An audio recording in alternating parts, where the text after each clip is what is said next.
Introducing National Streaming Sports, live and on-demand sports talk programming that you can access 24/7. Check us out on YouTube, Facebook, and X. And for the premier sports talk experience, tap into our Roku channel. Start your mornings with Mac and Jack covering all the weekend sports action. Then pour a cup and enjoy all the sports you can drink on the Coffee and Sports podcast. At midday, talk sports from east to west on the Coast to Coast podcast. Followed at night by some hot girl talk with Prim and Proper Sports featuring Sonia Pearson. Talk boxing on the Gloved Fist. Yankee fans tune in for Start Spreading the News. And there's more on the College Sports Huddle and Sports Scope with Robert Butler. And that's just a sampling. There are 20 podcasts in all and 70 weekly shows giving us a 3.4-star viewer rating. To find us on Roku TV, search for National Streaming Sports on the Roku search bar. Click on the logo and you're in. For laptops, mobile phones, and tablets, download the Roku app. National Streaming Sports, live and on-demand sports talk for America. This show is brought to you by BetUS.com. 125% off your first 3 deposits, 30 years experience, secure site, wagering.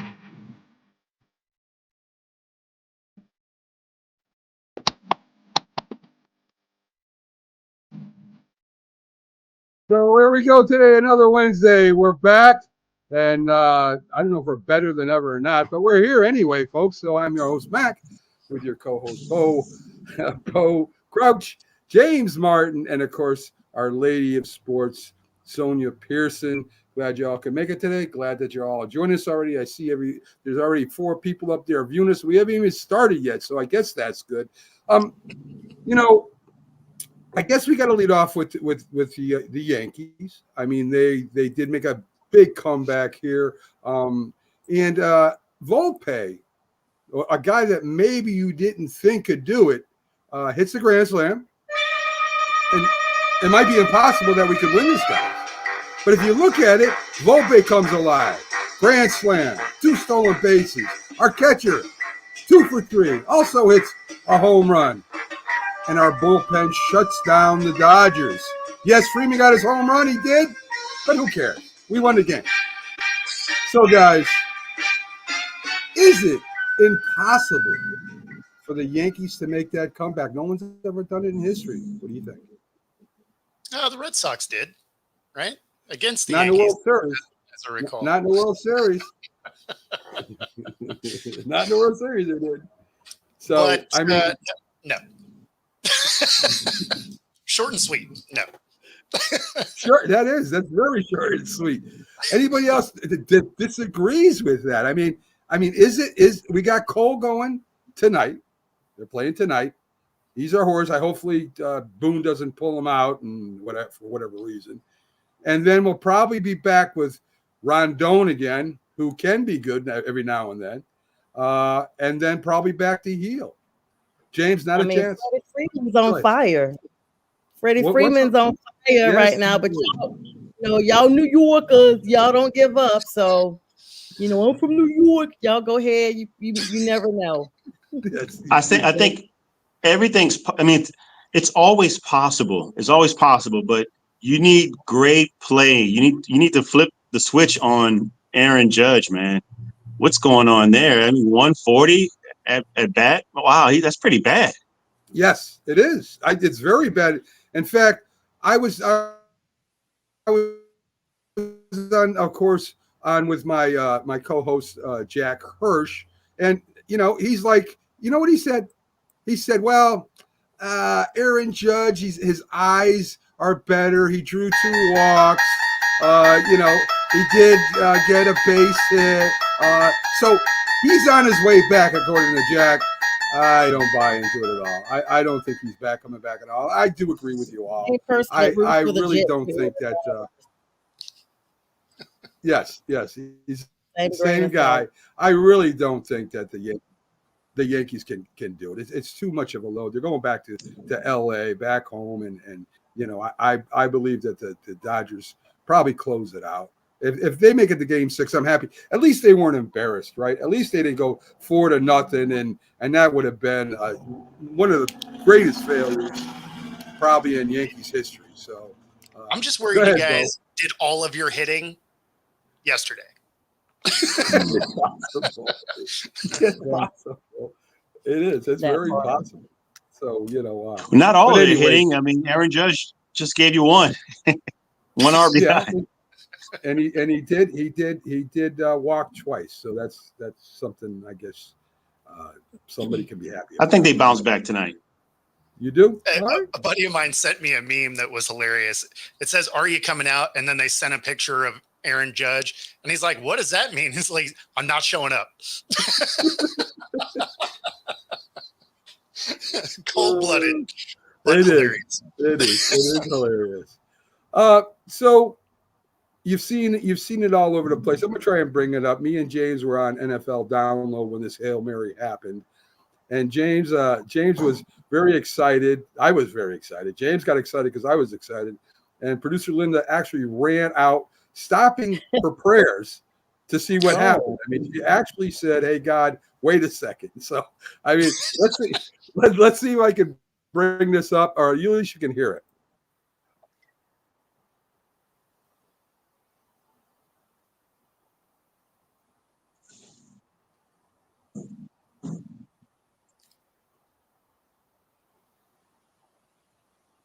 It's awfully quiet. Are you a Bears fan in this scenario? Yeah. Embarrassed much?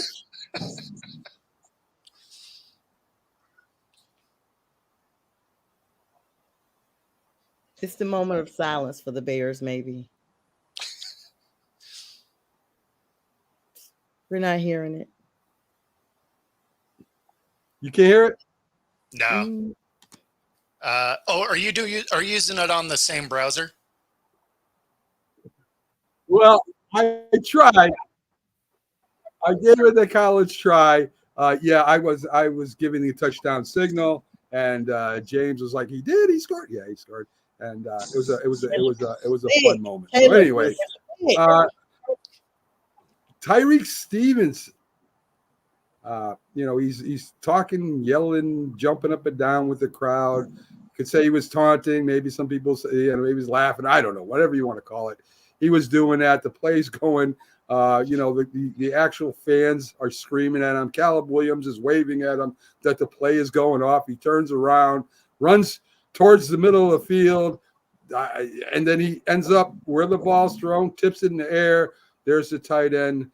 Brown sitting there just letting the ball just fall right into him. And, a couple of things there happened, right? One, your player wasn't ready. There was only 5 seconds left in the game. Number two, there was nobody behind him. I think Bo's going to pull it up, and I think we can show this. We're going to give it a shot. Is it ready to go, Bo? It is. I figured we have it. I saw it on his TikTok. Let's Here we go. Let's see if we can. Here's the genius, right? I Like you love can it. see everybody in the background. Play's already started. Gunners are released. He's still jacking his jaw with the crowd. Right.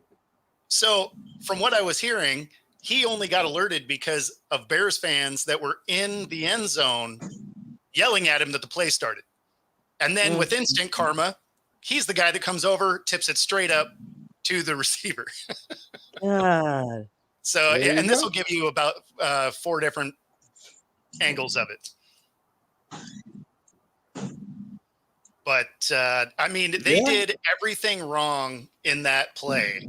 And the thing that's funny is they don't even talk about the fact that the play before it, they gave up the 15 yards to allow this to even happen. Yeah. Because they decided not to play defense at all. So Show it was, Caleb's reaction. Show Caleb's reaction. Don't let it stop before you show Caleb. I didn't save that. Oh that. my God, that's the best part. He just knew the game was over. Well, so I didn't save it because you have 1 minute. And Don't worry, with that I'll compilation, find it and play it tonight. I'll Yeah. find it and play it for our show at 9:00. I can't wait. The Especially great as a thing former about Commanders fan. Before we got the Panthers, I was a Commanders fan, and I'm wearing burgundy tonight too. So the great thing Go. about it is we have a show called the Sports Huddle, and Ken and Ken in the morning are the morning hosts there. Ken, the Bears fan, was actually at the game, and he's got his video. He's got the telephone up there. He's taping it, and he caught it. And of course, the Washington fans are going crazy. The Bear fans are just going, oh my God. So yeah, he was actually there behind the end zone when this all happened. So wow.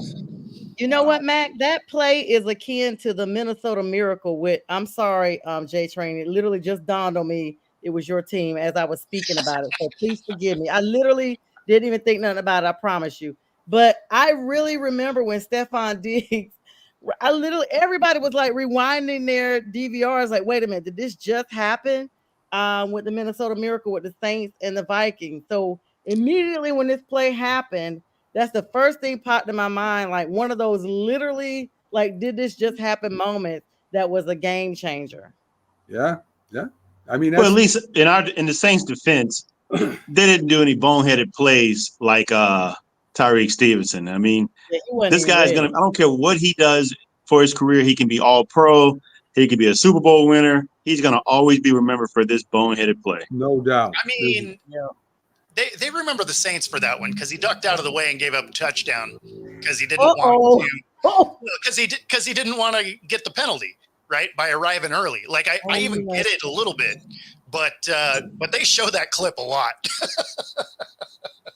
I didn't mean to do that, Jay Train. I'm sorry. I think you did. Sonia, I did. I promise you, I didn't even think until I was. Wow. In volleyball, I believe they call it a set. So bad. It's like Joe Pisarcik of the Giants will always be remembered for the fumble, right? When he goes to hand off to Larry Zonka, and Herm Edwards scoops it up and runs it for a touchdown. It wouldn't matter if Joe Pisarcik went on to become a good quarterback, which he did not. I mean, he will always be remembered for that, and that's just what happens. I mean, that one blooper will live forever. So, really, that's Sanchez, right? Sanchez, it's a butt fumble. We forget that he was in 2 AFC Championship games in a row. Yeah. I'll make it even, like when Cam didn't dive for the ball in the Super Bowl. Okay, now we're even. Yeah, that was rough. That was a tough one. It was really, you're like out here. But that was rough for everyone. Like even Panthers fans were like, "What happened?"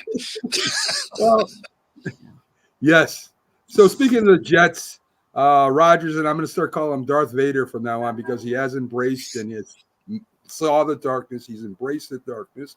And also, I found out today that he also likes drinking water with crushed red pepper in it. It's a youth thing for him. It makes him feel younger.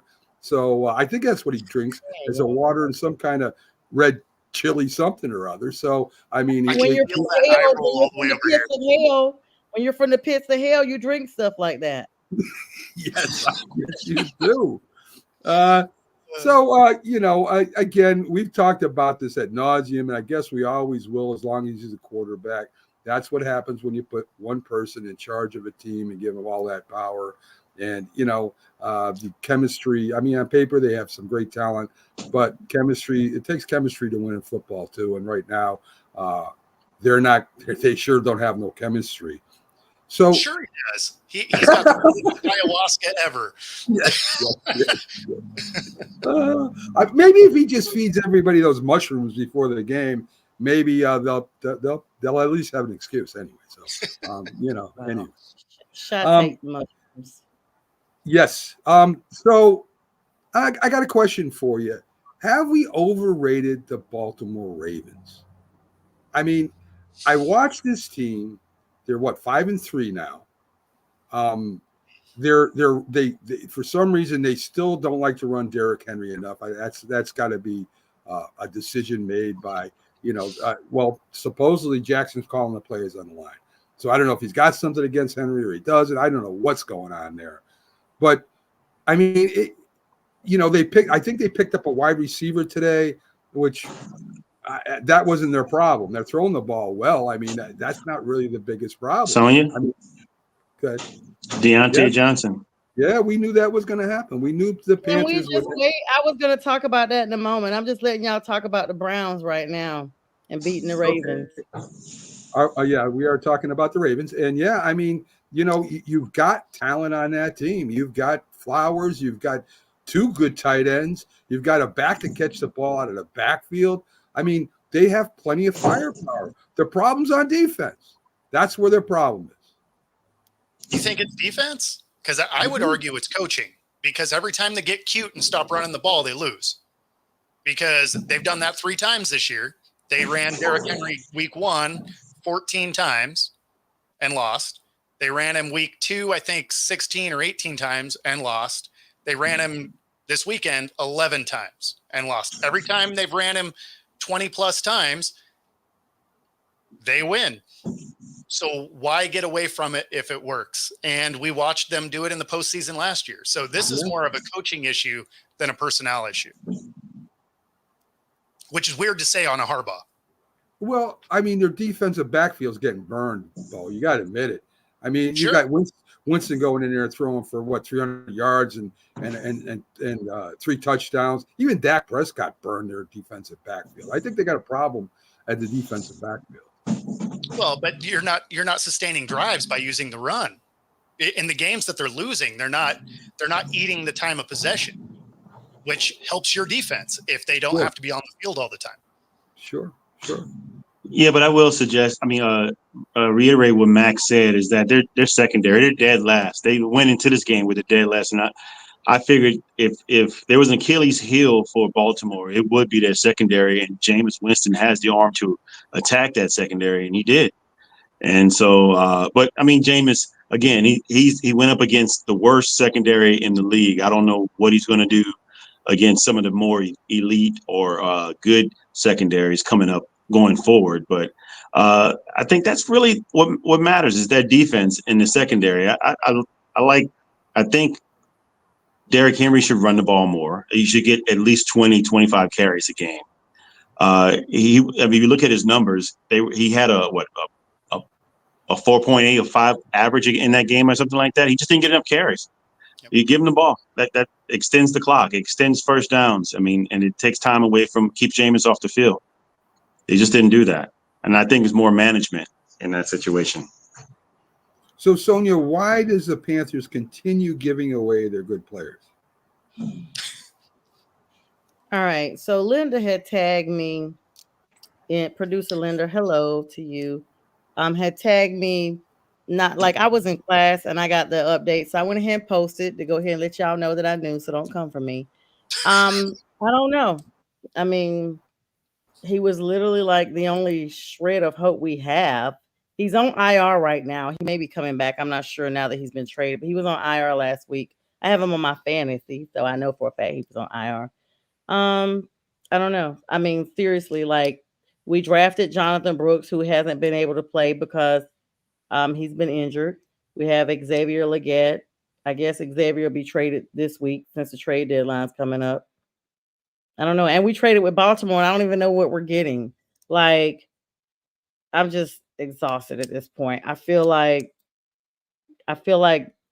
honestly that they should make Tepper sell the team to someone who has some sports management acumen for real. And a lot of Panthers fans echo this.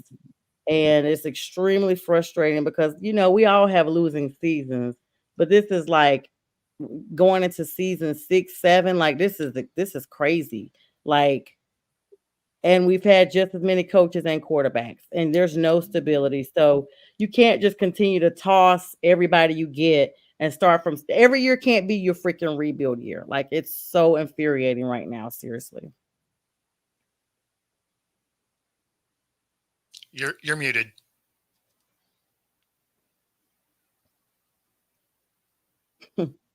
So well, you guys y'all received a 6th started round. building or built a new stadium for the Panthers? Thanks. 6th round. They only received a 6th round. What was your question, Mac? I'm sorry. It was kind of cut off. I didn't they just build or are building a new stadium for you guys too? No. So that's another thing. We were getting a new practice facility, and that went to hell because Tepper basically went in, wanted a new practice facility built like right on the South Carolina, North Carolina line so that we could come out of Wofford College, which is where the Panthers currently are practicing. But he went in and all these tax commissioners and stuff was like, hey, we never approved this. He thought he was putting his money up and they were going to match his money. So they were like, yeah, no, we never promised you that. So instead of him saying, okay, well, let me go out and get more shareholders and people that are interested in buying it, he just toppled it down like a kid on a playground that gets mad and just topples over all their toys and leaves. So waste of him, he had put $1 million up. They had built like $1 million worth of it. Now it's a pile of heap. Like it's already demolished and everything. And so, yeah, we wanted a new stadium. But instead we got to email PSL owners, because I'm one of them, that some of us may be losing our seats because they're freaking renovating. That stadium it cannot be renovated. We need a top on there. It just needs to be rehashed. Like, I don't know why you'd pour money into freaking renovating, and we're losing. You can't even pack the state. Who are you renovating it for? The opposing team? You're not renovating it for Panthers fans, because not only, and then I'll go ahead and let you move along. Not only are we not going to the games, but we're selling our tickets to people that will pay for them so we can get our money back, because we've been billed every year for these PSL seats. So they're like, oh my God, stop selling your tickets to other people. Listen, I'm on a single budget. I'm going to try to recoup my money. That's going to be the only positive thing, is knowing that I can at least get 50% back of what I've paid for these $1,300 tickets every season for one seat. So yeah, no. All right. So there you have it. There's your Panther update with Sonia, who's all over it. So Bo, sounds encouraging. It does. Man, I don't feel. I mean, it makes fans feel better everywhere in the league. So I mean, just having Sonia pour her heart out like that. So there's Bo, like 5 other teams that are like ours, so we're not alone, but we're probably the longest standing in Loserville. Honestly, we're getting a trophy for that. See, when we had a problem with the ownership and it came after the fumble that I brought up, I was part of the contingency that burnt all our season tickets. We didn't even sell them. We just burnt them and threw them in a big fire. I didn't sell the ones last season. I didn't sell them. I lost that money. And guess what, Mac? Real talk. This year, they come emailing me and stuff. Hey, I ain't even respond. And I changed my phone number, as you guys all know. So good luck. They better not freaking email about them tickets. I'm not paying one ticket. And you couldn't even give a ticket away last year. Yeah, I know. Ghosted the ticketing agent. You couldn't even give it away. Nobody freaking wanted it. Who wants it? Yes. So no, don't call me. Don't email me. Period. SeatGeek was a big sponsor of our show here. I don't even think they want to sell Panther tickets. I think they've not even attempted to do that because they got to make some kind of money. And remember, go to SeatGeek, put in the NSF promo code when you're there and when you leave, so you continue getting the great deals. Thank you, Sonia, for that promo for SeatGeek. Bo, let's get to the Seattle Seahawks and your 12th man there. Your 12th man is not playing in the middle of the football field for you. That's for sure. It felt a lot like a Bills home game. You did it. Yeah, our 12th man sold a lot of their tickets going into this game, so I was sitting there surrounded by Bills fans. It was fun, chirping with them. I mean, we got demolished, and it's unfortunate because all of the things I was worried about, they successfully did. You did. It was a hell of a prediction. Yeah, every piece of the defense that I was like, oh, they're going to burn us here, and then I had 3 hours of watching us do exactly what I was worried about. I'm like, man, there's just not enough beer in this stadium for this game. It's a beer drought. It ran out in the first quarter. Oh, we're putting it up on the billboard. No more beer. Right. On the scoreboard. Yeah. So, This is live. This is a strange question. I don't know who this is.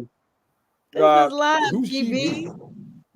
Oh, you know what? Yeah, It's probably on my channel. I don't know, but this is live, GB. Okay, so we're live. Yeah, In real there you time. go. Yes, that's what. Do you think I would allow this to go out here like this if it was rebroadcast? I'd be in there editing. I would, I would not let it go out like this. So anyway, so across the middle, the tight ends, you called it, Bo, and they just did what you said they were going to do. Yeah, it was too bad. And then we ended up with Draymond Jones getting injured during the game also. So there was a couple of plays where it looked like he had low effort. And it wasn't that. He actually ended up with an AC strain that he tried to play through. So naturally, can't really do much with that arm as soon as you do that. But, I mean, that doesn't account for the countless missed tackles behind him, or that there was zero defensive pressures at all. There was so much wrong. This is one of those games that you just burn the tape because they didn't do anything particularly well. So nothing in that meeting room is going to be like, oh yeah, we can build on this. It's like, yeah, no, like maybe pretend like you've played football before. Let's do that moving forward. It feels great to know we all lost this week. It feels amazing to have. Misery loves company. This week. Yes. James, you're quiet over there. As I've said, I think you've said too, the Buffalo defense is maybe the most underrated defense in the league, especially at the defensive back position. I'm sorry. Forgive me. It's hard to hear you. It's hard to hear. I said that the Buffalo Bill defense may be the most underrated defense in the league, especially at the defensive backs position. Oh, I'm sorry. I thought you were talking about my team and saying how bad the Saints defense is, and I should wear a bag over my head. Yeah, I probably should. Yes. But yes, Buffalo Bills defense is definitely very underrated. I mean, I think the team itself is underrated, and we're not just talking about the defense. I think collectively, Buffalo looks like a team to be a dark horse as a Super Bowl contender, with Josh Allen at the helm as a MVP candidate. I mean, they lost in the beginning of the season. I thought that Buffalo was just rebuilding because they got rid of a lot of players, Tre'Davious White, a few other players there in their defense, and looked like they were needing to rebuild, but they knew what they had in the offseason, and they reloaded. They didn't do a Jerry Jones. I mean, they felt like, okay, we got the people in the building, and we're gonna go with what we got here. And look where they are. I mean, are they at the top of the AFC division? AFC East? Yes. Yes. Yeah. Man, I think they have the third best point differential in the league. Yeah. So yeah, I mean, and it looks like their division is too easy to just take it. I know. I hate everybody, but I hate everybody in the league right now. So mad. So whether I like it or not, we got to talk about Monday night. Pittsburgh's now 6-2, a great punt return. I mean that was a heck of a return that really put the game away. I mean, the Giants were still there, and that punt return puts them down 7-8 points. Wilson goes 278 yards, 1 TD. Najee Harris 114. The Steelers get 4 sacks. A very strange play for a 2-point conversion for the Giants. That reminded me of an old, I'm trying to remember what team tried to do something like that, and it just didn't work. And they had more guys on the left, and they had 3 guys on the right, and the Pittsburgh Steelers. It was the Colts and the Patriots. Yeah, the Colts. Thank you. And Colts and the Patriots, and it was hilarious. Yes, and so was this play. Of course, Jones come out, and he was mad, and he was kind of yelling at Dable about it, about the play itself, or whatever happened there. But is the center only the one that knew when the play was going? Because Hines Smith was like holding on to Jones when he threw the ball. I just didn't know what happened there, Bo. So I can actually give you this. Uh-oh. All right. So Bo. Yeah, I'm glad you got that. Yeah. Sure, Matt, go. All right. Let's bring it up. There we go. There we go. And make sure the score is visible too. This is amazingly terrible. Because if you look at the top of the screen, everyone is looking at the ball. Right? Nobody's down waiting to hear it. Everyone is staring at the football.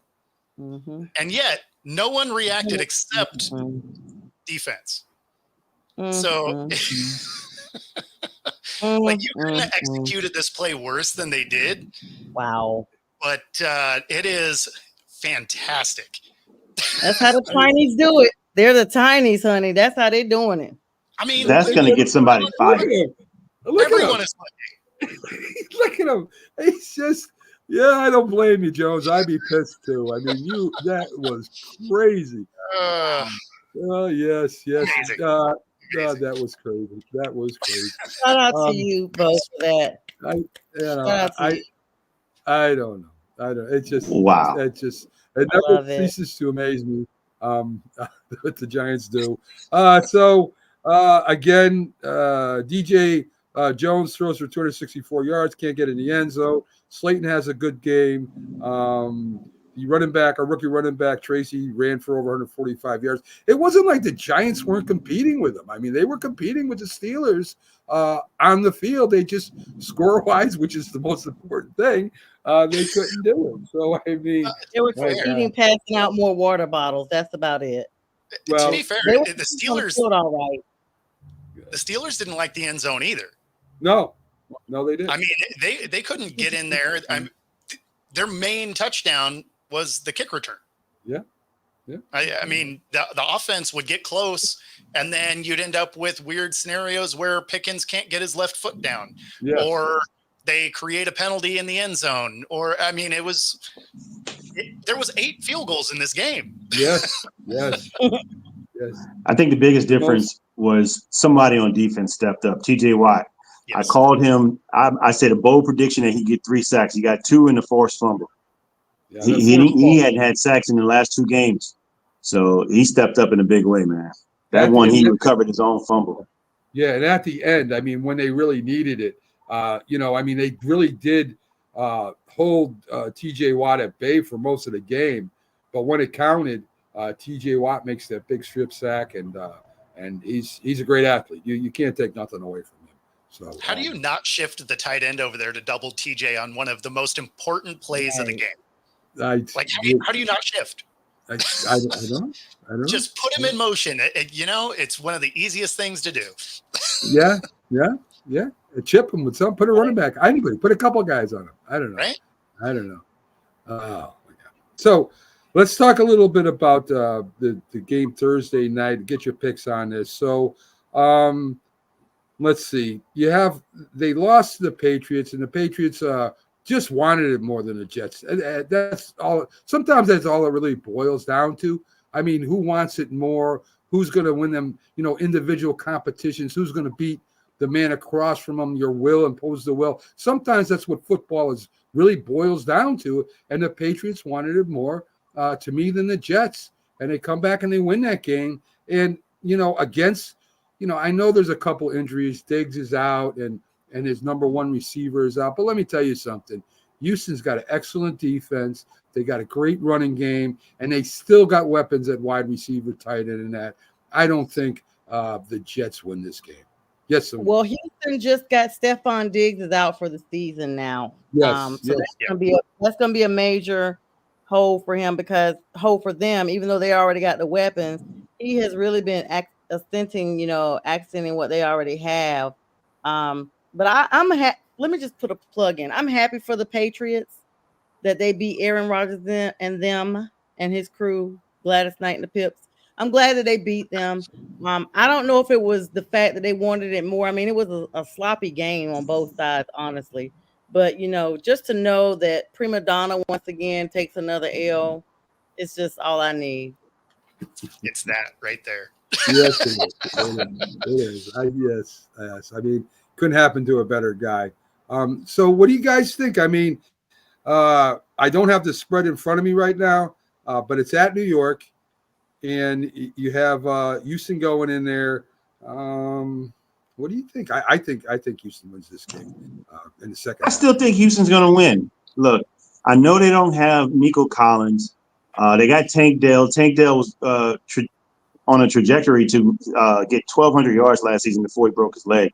But he's going to step up. You got Mechie and a few other guys, and you have a running game with Joe Mixon. I think they still have enough. I don't like the Jets right now. I had the Jets winning their division, and man, I was like 3 or 4. I was at the beginning, and then 3 or 4 games ago, I still was saying, they're going to bounce back. They're going to bounce back. They're going to bounce back. They just haven't done it. I mean, starting with their top guy, and I like the Texans defense. The Texans defense is going to force Aaron Rodgers into some errant throws, and he's going to throw a couple more interceptions, I think. And I like the pass rush. You got Thank you, GB. Will Anderson and Daniel Hunter. 1.5. Those guys are on a tear right now, and I just don't see those 40-year-old legs getting away from them. And I think it's over. The season's over for the Jets. As much as it pains me to say that, because I really wanted them to have some success. I mean, especially after last year, but now I'm not really feeling like that. When they fired Robert Salah, I just think it's like, man, seems like a clown show now, and it really looks embarrassing. And I think I don't think they're going to beat the Texans. Texans going to go into that stadium and beat them. I mean, they got to stop the run. That's the big thing. They got to stop the run. They definitely need a kicker. Seriously, like they have kicker issues. And then they got the turnover battle. Like it's Aaron Rodgers, but there's a lot of turnovers. And the Jets are 0-5 against the spread, y'all. I just want to let y'all know they're 0-5 against the spread. So that's all of that in, and the fact that it's Houston. Even though CJ Stroud has clearly looked like a sophomore slump in some instances, it's the Jets. It should not be a sophomore slump going into tomorrow night's game. And it's Halloween, so spookier things have happened. So y'all be on cognizant about that one. All right. And Bo, I mean, I think the reason why the Jets are favored is because of that injury to Diggs. And I think that if Diggs wasn't injured, it would be even or maybe even a little edge to Houston. So this line has moved a ton. When it opened, Houston was favored by a point. It's been as high as Jets at 2.5. And so now it's fallen back down to 1.5. So the money has gone on either side quite a bit. But I'm with everybody else. I think Houston still gets this done. And it's not because the Jets don't have talent. There's just too much chaos around this team. And they have Rodgers running the puppet show, but he's not the leader that they wanted him to be. So it's just it's the land of misfit toys, and they don't work well together. Now the Jets aren't my team, so this is enjoyable. But but at the same time, the Jets are going to surprise some people, though. It's not like they're going to lose the rest of the way out. So I mean, the Texans haven't exactly played their best football as of late. Even in wins, they haven't looked great. So I think this 1.5 is kind of a good line. It's probably going to be that tight of a game. I still like Houston to win, though. Yeah, me too. But don't worry. Here's another side note about Houston. They're going to get Nico Collins back at some point this season. I thought he was on IR, but I thought he was going for the season. He's not. It was more so just a hamstring. So they'll be able to get their star receiver back. And before he went down, he was leading the NFL in yards. So, yeah, I mean, that'd be great for them, I know. Yeah. And but you don't have to worry, Jet fans, because help's on the way. Guy by the name of Rex Ryan, he's campaigning. He wants to be the head coach of the Jets again. He does. And this is the last time they were good. this is the Jesus Christ superstar thing, because if you ask Rex Ryan, he pretty much will tell you he's the greatest coach to ever walk on the field. So yet listen, Rex Ryan he's tried to get a Dallas Cowboy defensive coordinator. He went out for that, and Zimmer beats him out. So every time Dallas loses, he's ripping Zimmer. I mean, Zimmer doesn't know what he's doing. Dallas, you had your chance, blah, blah, blah, blah, blah. And mind you, Dallas doesn't have their two pass rushers in either. I mean, Parsons and Leonard have been out for a while here. I mean, he talked about coaching the Bears. The Bears lost. It's coaching problems. That's why that tip pass got it. It's a coaching problem. So he's trying to be the coach of the Bears. I mean, this guy, I don't want to take nothing away from his defensive prowess. When he was with the Baltimore Ravens, he did do a great job. But last year as head coach of Jets, he was 2-14. I think that was back in 2014, as a matter of fact. If I'm Greeny, every time he says that, I charge him like a campaign commercial. That's what I bring him over. I say, give me some money because every time you come on, you're campaigning. What do you think? Do the Jets fire their new interim coach and put in a new interim coach called Rex Ryan? What do you think? No. I mean, not at all. I mean, they're already a crap show.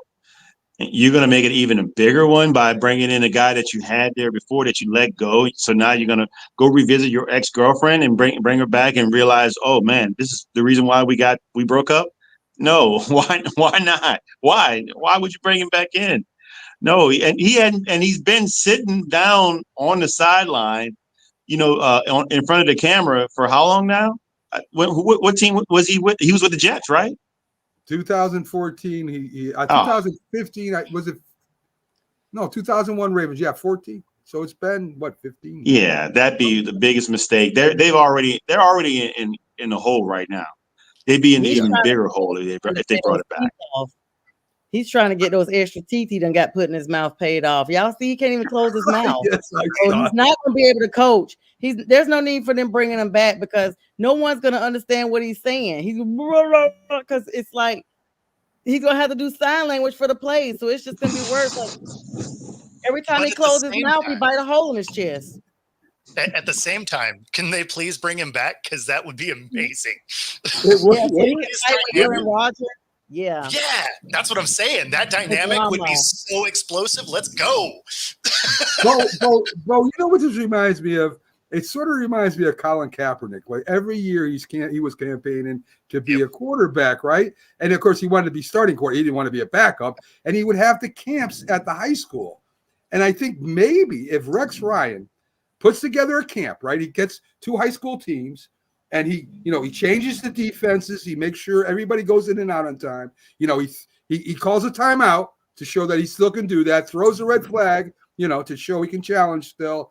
And maybe grabs one of the officials and argues with him. And maybe if the GMs and owners go there, they won't hire him anyway. So I think that would be awesome too. But anyway, he can go to the XL League. He can go coach over there in the XL League. This right here, the Big Fake Chompers, how has he not been sponsored by Orbitz Gum?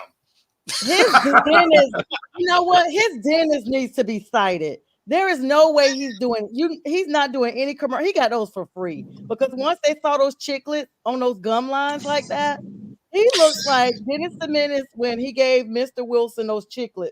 His whole mouth looks like a bunch of chiclets, and there's no way anybody told him those things look good. And they're so white, they're almost transparent. It's horrible. They are super white. It's awesome, though, because if he went to a Halloween party, he could sign up as the Cheshire Cat, no problem. Yes, permanent green. So I don't know if you all know Mike Francesa, who is on WFAN. He used to be with Mike and the Mad Dog way back when. Oh, yeah. So Mike Francesa goes out and he says that the Jets made Aaron Rodgers a bum. That Aaron Rodgers, if they left him alone, he would have been fine. He would have been doing just what he did, back when he was with the Packers in 2010. So I was listening to him ranting and raving about this, and I are you just out of touch? Do you actually know what you're saying when you say things like this? He does have his opinions are a little out there once in a while, but never more than this, guys. I mean, to actually blame the Jets for Aaron Rodgers' problems now, it was incredible to listen to. So Mike and the Mad did Dog. they not watch the last year in Green Bay? Because he wasn't good there either. No, Green Bay is garbage. GB garbage. Bobby G. Bobby G. Yes, sir. Bobby So G. that's not big Bobby G, is it? I don't know now. It could be. I don't know. So anyway, yeah. So it seems like it just seems like there are people out there that will support Aaron Rodgers no matter what. I mean, if he got himself a podcast or a show, I guarantee you there will be thousands and thousands of followers just to listen to his. Likes. Yes. Yeah. Roger likes. Yeah. They're followers of him. Yeah. I mean, it's incredible. Richardson tapping himself out. We didn't touch on that real quick, and people in the Colts for some reason are trying to compare Richardson to their last quarterback that was got hurt, all pro. I'm trying to remember his name right now. Who was who ended up retiring because of all the shots. Luck. Thank you, Andrew Luck. They are actually trying to compare him to them, saying that this is bad for the team. That Joe Flacco is not the answer. No kidding. Joe Flacco is a temporary, maybe 1 year answer, maybe 2. But Richardson is not a starting quarterback. I don't know how much more evidence you need of that. He's throwing for like 33%. He throws for a bunch of interceptions. Once in a while, he hits on a bomb. The guy is not an NFL quarterback. And sometimes, you can look at a lot of quarterbacks, they just don't pan out. I don't care how high you draft them. I mean, unfortunately, I know that all too well. And it's funny, you guys talk about subpar quarterbacks. I was looking at the Panthers site about the Deontay Johnson trade, and people were making comments like, since we've been on here, like, well, who did we get? Lamar? And then somebody else was like, okay, here goes 7 seasons. And then they were like, love the way these teams, we sold the whole farm for a 5'9" quarterback. Like, everybody that's a Heisman Trophy in college winner is not fit for the NFL. I always talk about there's a huge acclamation, both personally and professionally, when players come from the college world over into the NFL. Like, you're always playing to be the best in college. When you get to the NFL, you're playing against all the other best. So it's a whole different maturation process.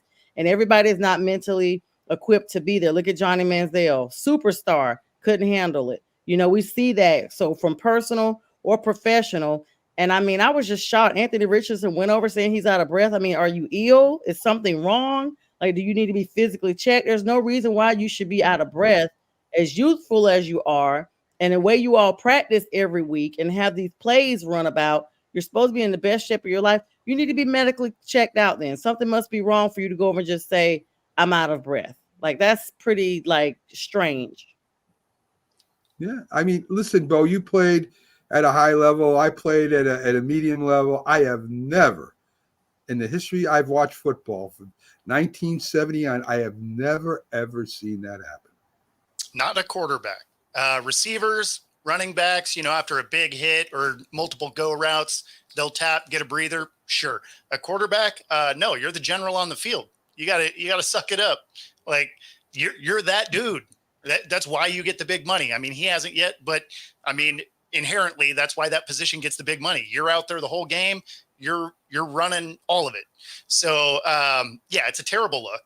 And I mean, benching him for it, that makes me wonder, is that more of a, punishing him, or is that your team, you lost the teammates in that moment? Because that could also be a thing.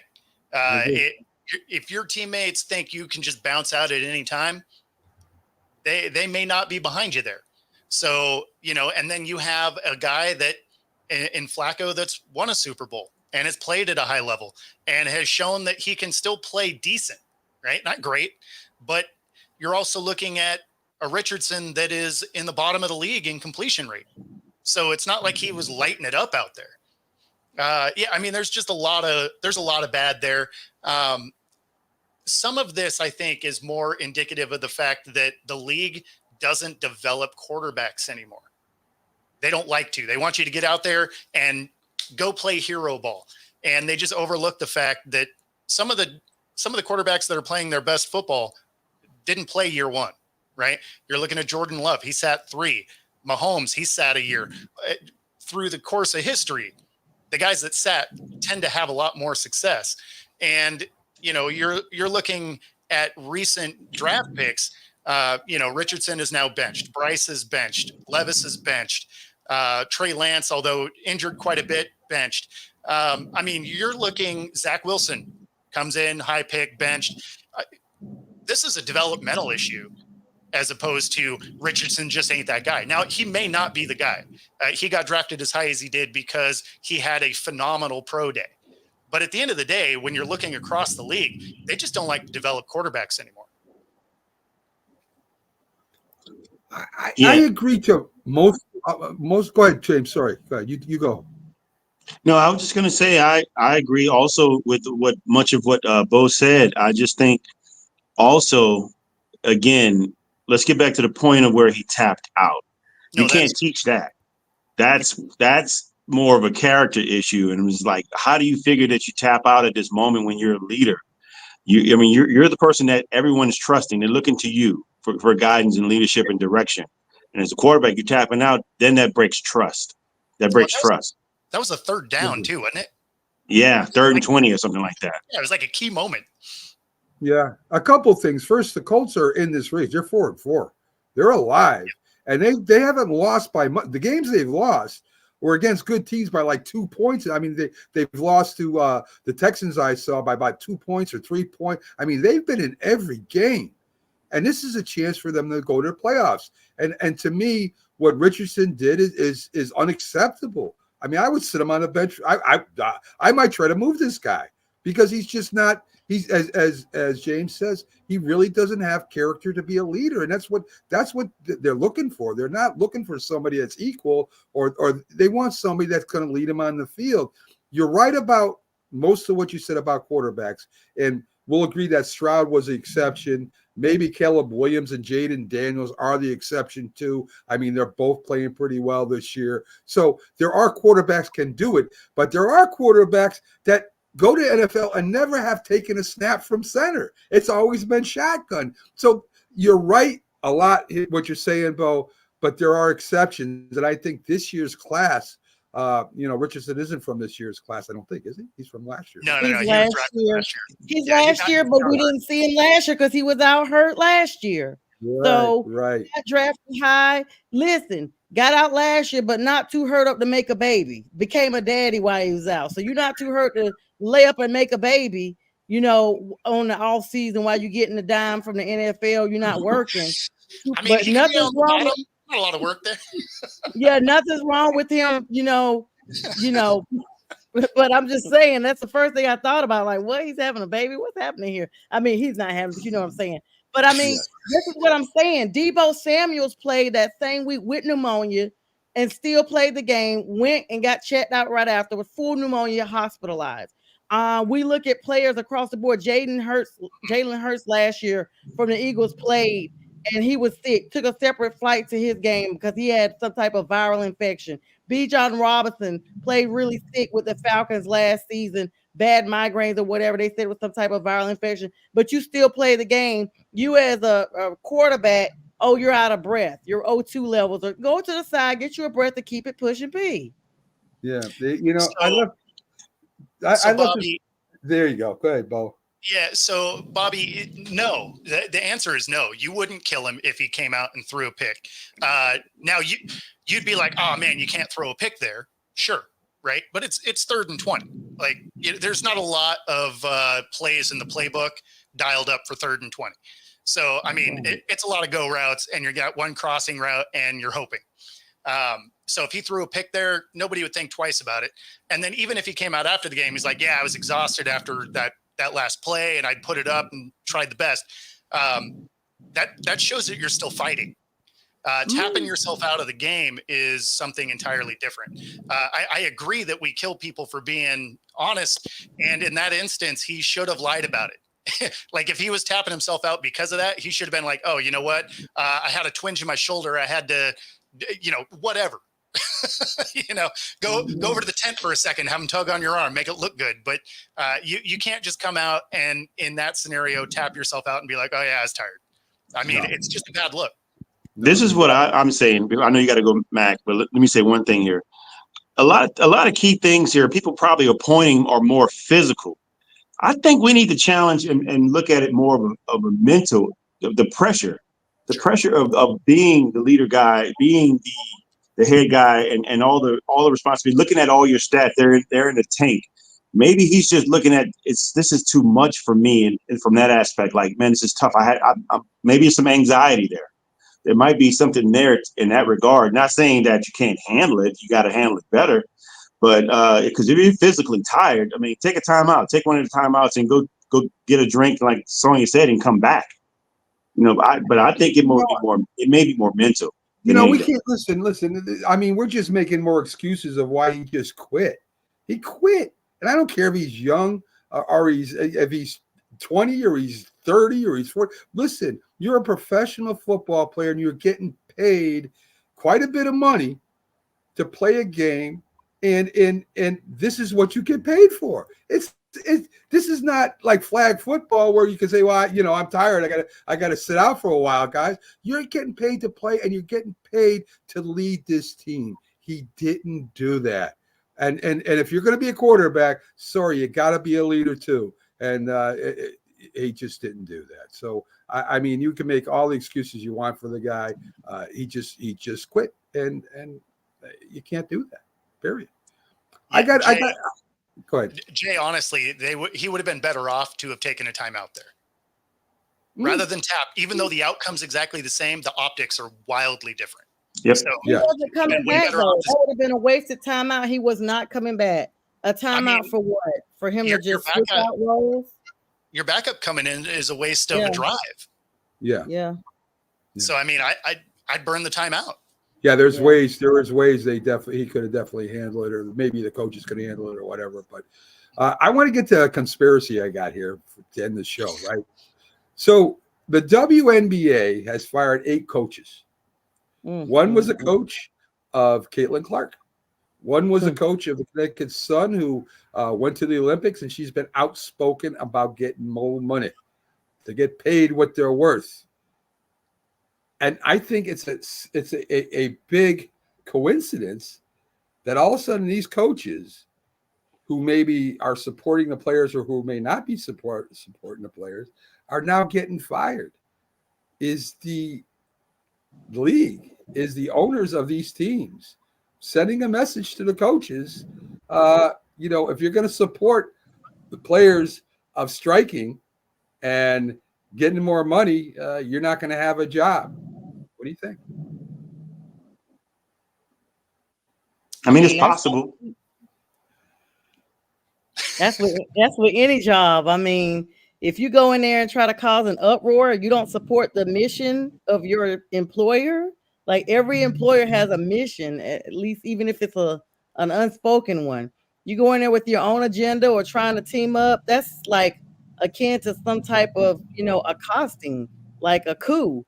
And that's like, no one wants people coming and run their own agenda. And if you want to, work with those people, you're free to work somewhere else. It's just like any other job.